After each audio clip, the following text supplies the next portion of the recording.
The National Shrine of Our Lady of Częstochowa in Doylestown, Pennsylvania, called America's Częstochowa. Donald Trump and Polish President Andrzej Duda are expected to meet here as early as Sunday. The Republican candidate for the US President, Trump, has already announced his visit to this important place for the Polish community. The Polish president will also be there.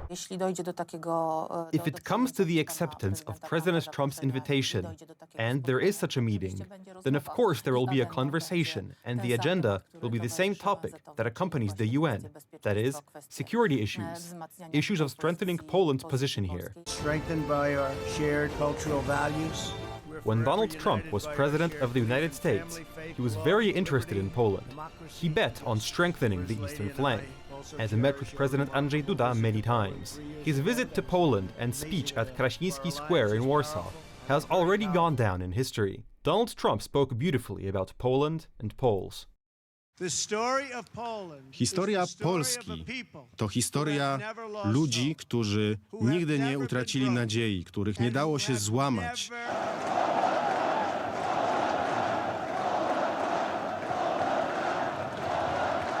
Today, Trump, as a candidate for president of the United States, does not change his views on Poland.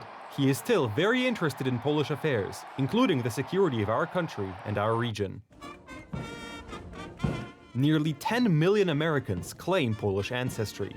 The vast majority of them have the opportunity to vote in elections. Americans of Polish descent make up 3% of the total US population and make up the 8th largest ethnic group. So, they are a very important group of voters.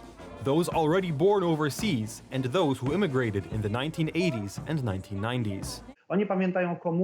They remember communism, and these are the ones who are a little bit more interested in the situation in Poland. They look at all these threats to Poland that are lurking somewhere out there. They also look at Poland's role in the European Union, and they are tying the presidential election in the US more strongly to what is happening here in Poland.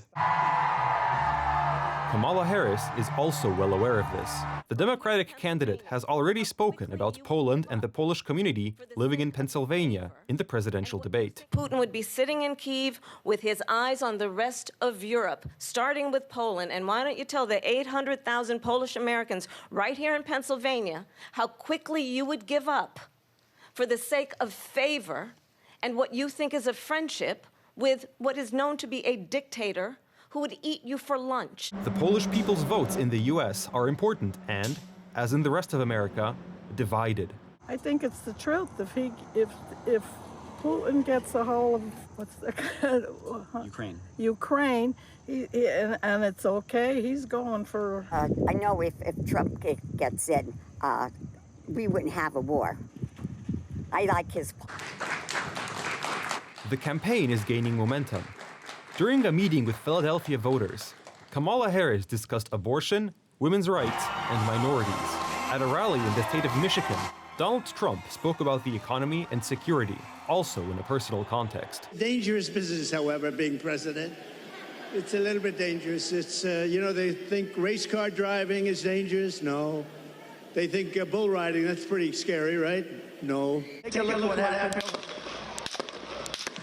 After the attempt on Donald Trump's life in Butler, Pennsylvania, and the recent attempted assassination on a Florida golf course, Kamala Harris called Trump. Harris asserted that regardless of one's views, violence has no place in America, although the harsh rhetoric against Trump will probably not change until Election Day itself. Marcin Szewczak, Republika.